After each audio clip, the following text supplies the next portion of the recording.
What's up YouTube, it's Mr. Stevie J893 and I'm back with another video. Hey, today I'm doing a short review on the PlayStation 3, so let's get started. Alright, so I already know PlayStation 3 is like 6-7 years old. I'm late to the party. Hey, like I told you guys before, I don't game a whole lot, but this is something that I want to pick up. And for those of you that are wondering why am I just not picking it up, well, I'm one of those type of gamers who's not going to spend $300, $400, $500 for a game system. I'm just not going to do that. And I've wanted a PlayStation 3 for the longest, mainly for the media capabilities, but I just was not going to pay $300, $350 for one.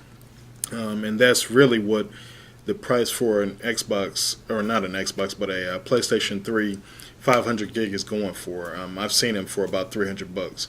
So what made me get mine was the fact that I actually saw one for $200. There's a local place around where I live at. They had it in there, so I went ahead and bought it. And not only did I get it, but it came with, instead of the standard black joystick, I ended up getting a red one. So I'm not going to be doing one of these videos where it's unboxing. We already know what comes in the box. But I will address one thing that I was disappointed in. You would think with this type of technology they would go ahead and include an HDMI cable or some upgraded audio cables, but the PlayStation 3 comes with the standard composite red, yellow, and white audio cables. And the video cable that it came with was one that when I plugged in, the first thing I thought when I saw the graphics was, is this what everybody's really been hyped up about for the last few years? Because I didn't see anything. As soon as I plugged in an HDMI cable that I had for something else, I saw the difference. So that's something that I was really disappointed in, that and the audio cables. But beyond that, let's talk about it. So right now I've got it on, and this is really one of sitting here on the table. I've got it sitting off on a table because when I put it in the entertainment cabinet, that yellow light on the front starts flashing, what folks call a yellow light of death, due to excessive heat buildup. And having just had this thing for a little over a week now, I'm not looking to send it in for repairs. So let's back it out a little bit. So some of the things that I like about this, like I said, I always wanted to get it for the media capabilities, and I have not been disappointed. With this, I like the fact that the Wi-Fi is built in. All I had to do was enter my network information, and I'm able to go straight to the internet with no problem. Quick example. Here, I'm already at Google. When you want to close out, just hit exit. Scroll down to exit and close the browser. And that was seamless. Now with my Xbox 360, I've had that since December of 2007, and to date I have never been able to get online with it. Like I said, it's an older model, so it's the one that does not have Wi-Fi built in. You have to use an Ethernet cord, and for that purpose, I went and bought an Ethernet cord and hooked it up to the back of that Xbox 360, and it still would not connect. It still would not register my router. So for that purpose alone, the PlayStation 3 wins hands down. I mean, it like I said, I didn't have to hook anything up. All I had to do was configure it, enter in my Wi-Fi information, my password, and it instantly found it. I was able to get online.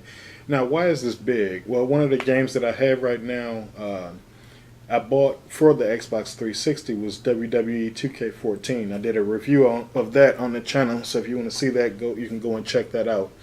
But one of the things I want to do was get that season pass so I can get the downloadable content. And I can't do that because the Xbox 360 will not read my information. So now I've got the PlayStation 3, and it's something that I'm still considering. I'm considering going on ahead and getting the game for the PlayStation 3, and then that way I can download it. Some of the other features that I like about this, PlayStation Plus, I asked a question on Google Plus about some games, and some folks recommended some games. They also recommended getting this subscription for a year, and it's something that I'm strongly considering right now. PlayStation Plus. You've got PlayStation Home, and then you've got the PlayStation Store itself. And all of that information has been great. All right, here we go. So when you go into what's new, right now they've got a Christmas holiday sale up. We've got a flash alert for unprecedented deals.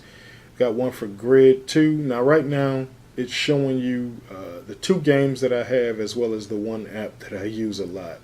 I have NBA 2K13. I haven't gotten 14 yet. Still working my way through 13, and so far it's pretty good.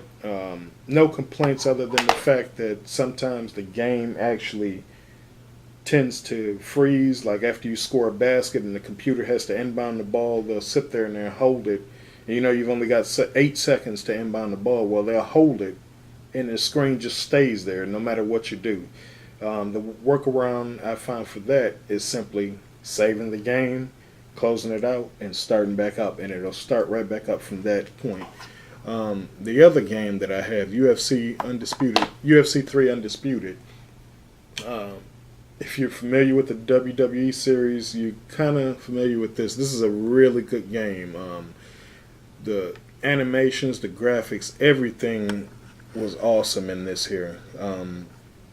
Right now, I don't really have anything bad to say about it. And then I've got my YouTube app.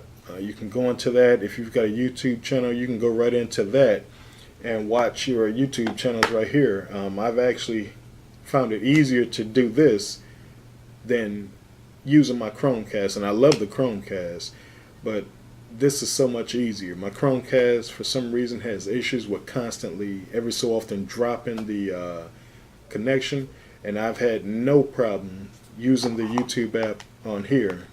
Alright, so here is logging into YouTube. Okay, and this is what you would see if you were on your page. It can show you your videos for subscription, and I've had no problems with this whatsoever. So say for instance, if I started this video here, alright, you see how there's no issues with it. It's just going straight through and playing.